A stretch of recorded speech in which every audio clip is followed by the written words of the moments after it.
नमस्कार दोस्तों।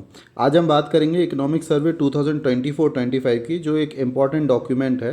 ये इंडियन इकोनॉमी का रिपोर्ट कार्ड दिखाता है। ये सर्वे बताता है कि पिछले एक साल में इकोनॉमी ने कैसा परफॉर्म किया, कौन से सेक्टर स्ट्रांग रहे और कौन से वीक रहे, और आगे के लिए क्या चैलेंजेस और अपॉर्चुनिटीज़ हैं। अब ये रिपोर्ट फाइनेंस मिनिस्ट्री के अंदर डिपार्टमेंट ऑफ इकोनॉमिक अफेयर्स जो होता है वो रिलीज़ करता है। It is a very important information. तो डिपार्टमेंट ऑफ इकोनॉमिक अफेयर्स जो है, ये फिनेंस मिनिस्ट्री के अंदर एक डिपार्टमेंट होता है। ये इकोनॉमिक सर्वे लाता है। ओके। ये क्योंकि बजट जो है उसका डेट है 1 फरवरी, तो इकोनॉमिक सर्वे 31 जनवरी को पेश किया जाता है संसद में, ये रखा जाता है। इस इकोनॉमिक सर्वे के सबसे इम्पोर्टेंट पॉइंट्स को सिंपल लैंग्वेज में समझते हैं हम। तो शुरू करते हैं। सबसे पहले बताया गया स्टेट ऑफ इकोनॉमी, इंडिया की ग्रोथ स्टोरी क्या है।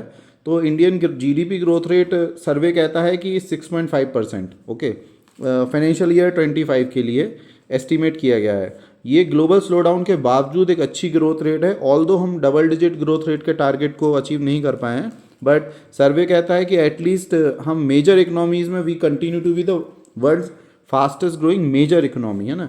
Major economy is the catch word here. Macro economic stability की बात करें तो फिस्कल डेफिसिट और इन्फ्लेशन को कंट्रोल करने की कोशिश की गई है, जिससे इकोनॉमी स्टेबल रही है। और इसमें ग्लोबल इम्पैक्ट की भी बात करी गई है। तो चाइना और यूरोप की इकोनॉमिक स्लोडाउन का इंडिया पर थोड़ा इफेक्ट पड़ा है, लेकिन डोमेस्टिक कंजम्पशन और इन्वेस्टमेंट से इकोनॉमी को काफ़ी सपोर्ट मिला है, ऐसा सर्वे कहता है। फिर बैंकिंग और फाइनेंशियल सेक्टर, मतलब पैसा कहाँ से आ रहा है।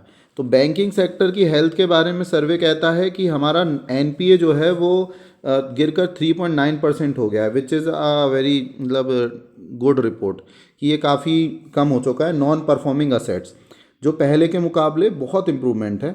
और बैंक से क्रेडिट ग्रोथ रेट भी स्ट्रांग रहा है। ये क्या होता है कि नए बिजनेसेस और इंडस्ट्रीज़ को फंडिंग मिल रही है। क्रेडिट ग्रोथ रेट स्ट्रांग है, तो ये बताता है कि इंडस्ट्रीज़ को फंडिंग काफ़ी मिल रही है। सर्वे में स्टॉक मार्केट का भी बताया गया है। इसमें बताया गया है कि मार्केट कैपिटलाइजेशन जीडीपी का 110% हो चुका है। ओके, मतलब हमारा जो स्टॉक मार्केट का कैपिटलाइजेशन है वो हमारी जीडीपी से 110 गुना हो चुका है। ये इन्वेस्टर्स के कॉन्फिडेंस को दिखाता है।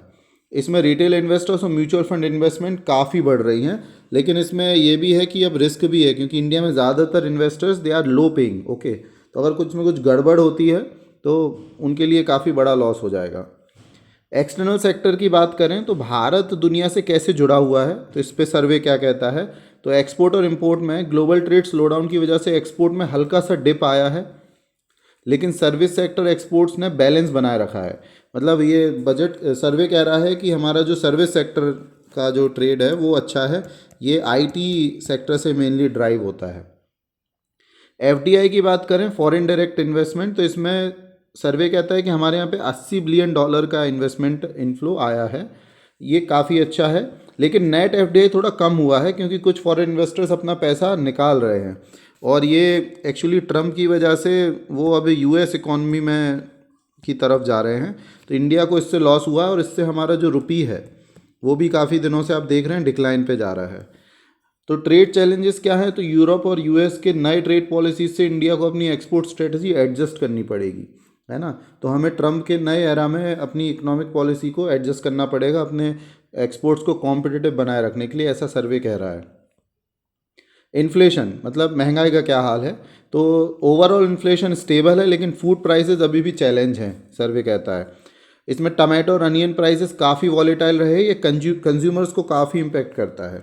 ऐसा क्यों होता है, तो भाई तीन जो टमाटर, अनियन और आलू जो पटेटो हैं, टॉप जो सब्जियां कहलाती हैं, इनकी वॉलेटिलिटी आम आदमी को काफ़ी इम्पेक्ट करती है। और गवर्नमेंट ट्राई करती है कि स्टेबल रहे। तो सर्वे ने बोला है कि स्टेबल नहीं रख पाए हम लोग, ठीक है। फिर भी ये कहता है कि गवर्नमेंट ने फूड सप्लाई को स्टेबलाइज करने के लिए स्टेप्स लिए हैं, और हमें सप्लाई चेन मैनेजमेंट जो है यहाँ पर उसको बेटर करना पड़ेगा, ताकि इनके प्राइसेस फ्यूचर में इतने वॉलेटाइल नहीं रहें। इन्वेस्टमेंट एंड इंफ्रास्ट्रक्चर, यानी 5th चैप्टर जो है, नए प्रोजेक्ट्स का इम्पैक्ट क्या रहा। तो इसमें सर्वे कहता है कि कैपिटल एक्सपेंडिचर ग्रोथ, जिसे केपेक्स ग्रोथ बोला जाता है, इसमें इंफ्रास्ट्रक्चर इन्वेस्टमेंट में 20% तक बढ़ोतरी हुई है। ये गवर्नमेंट के द्वारा किया गया है। अगर 20% ग्रोथ हुआ है by the government, it shows कि गवर्नमेंट इन्वेस्टमेंट कर रही है। एक्चुअली जो India is a developing economy, और यहाँ पर इन्वेस्टमेंट दो ही तरीके से आ सकता है, प्राइवेट सेक्टर से और गवर्नमेंट सेक्टर से। डेवलपिंग इकोनॉमी में प्राइवेट सेक्टर के पास सीमित संसाधन होते हैं, ऐसे में government have to play major role, और वो कर रहा है यहाँ पे। तो गवर्नमेंट कहाँ कहाँ पर इन्वेस्ट कर रहा है, तो हाईवे, रेलवे, अर्बन डेवलपमेंट, ये सब जगह पे। जैसे रेलवेज़ में आपने देखा तो सर्वे कहता है कि नए वंदे भारत ट्रेन्स और बुलेट ट्रेन प्रोजेक्ट पे फोकस है। अर्बन इंफ्रा में स्मार्ट सिटीज़ और rural development, rural electrification, digital connectivity, ये सब इम्प्रूव हो रहे हैं, तो यहाँ पर गवर्नमेंट का फोकस है। फिर इंडस्ट्री और बिजनेस की बात करें तो भाई सर्वे कहता है कि मेक इन इंडिया से काफ़ी बूस्ट मिला है, और इसमें एक स्कीम को मेंशन किया गया है, PLI, production linked incentive scheme, PLI scheme. इससे इलेक्ट्रॉनिक और AC मैन्युफैक्चरिंग में बड़ा इन्वेस्टमेंट आया इंडिया में।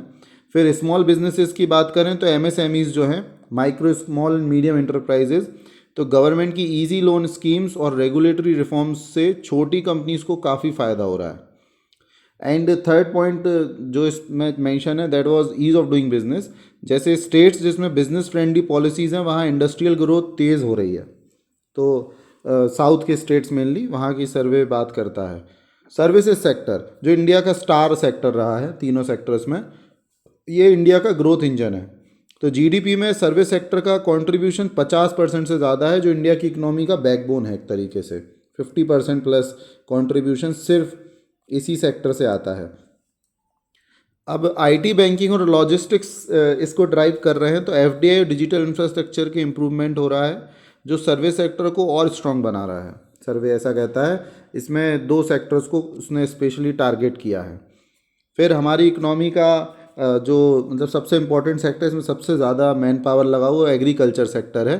तो एग्रीकल्चर और फूड सिक्योरिटी, तो किसानों के लिए नए प्लान्स क्या हैं, तो क्रॉप प्रोडक्शन और इरिगेशन में सर्वे कहता है कि गवर्नमेंट ने क्रॉप डाइवर्सिफिकेशन को प्रमोट किया है, ताकि फार्मर्स सिर्फ गेहूं और चावल पर डिपेंडेंट ना रहें। It is a very important issue, क्योंकि हमारे यहाँ ग्रीन रेवोल्यूशन की वजह से जो मेन फसलें हैं वो गेहूं और चावल, वीट और राइस, ये बन के रह गई हैं। तो गवर्नमेंट पुश कर रही है कि भाई आप और भी फसलें लगाएं। इरिगेशन और रूरल क्रेडिट का काफ़ी एक्सपांशन हो रहा है, ताकि एग्रीकल्चर और ज़्यादा स्टेबल हो। अब इसमें सर्वे ने बात की है तो क्लाइमेट चेंज का भी इम्पैक्ट है। डोनाल्ड ट्रंप इसको एकदम डिनाई करते हैं, वहीं हमारा जो सर्वे है वो तो कहता है कि बारिश और हीट वेव्स से क्रॉप्स डैमेज हो रहे हैं, इस वजह से climate resilient farming is the need of the hour. हमें वेदर रिलेटेड क्रॉप लॉसेस को काउंटर करने के लिए क्लाइमेट रेजिलेंट क्रॉप्स पे बल देना होगा, जो कि जैसे कह सकते हैं मिलेट्स, जिनको श्री अन्न बोला जा रहा है, उन पे बल देने की बात की जा रही है।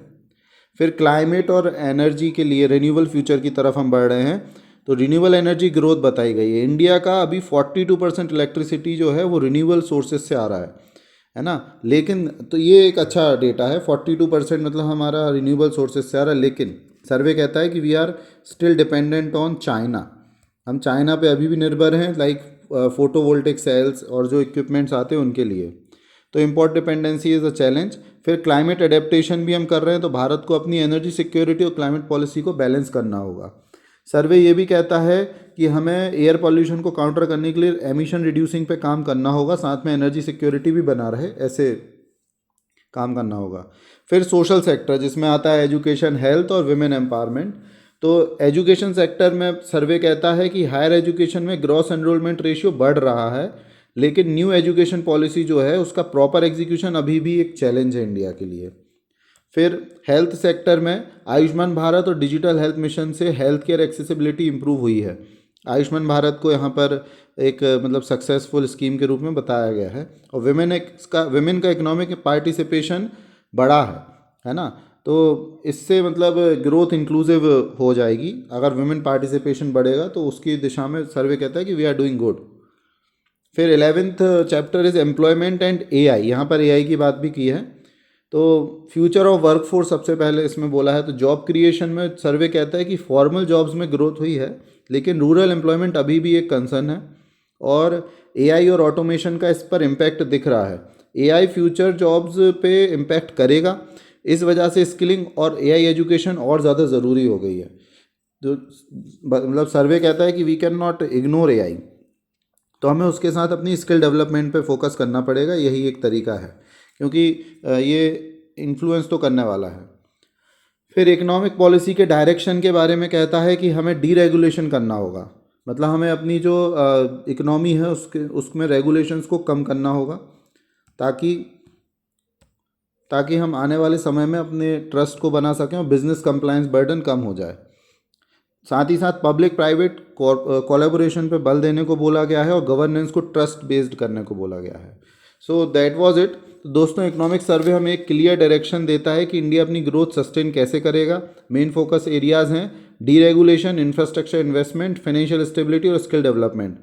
तो अगर इंडिया को विकसित भारत 2047 तक बनना है तो हमें नए रिफॉर्म्स को सपोर्ट करना होगा और अपनी इकोनॉमी को फ्यूचर रेडी बनाना होगा। आई होप आपको ये बात समझ में आई। Thank you very much.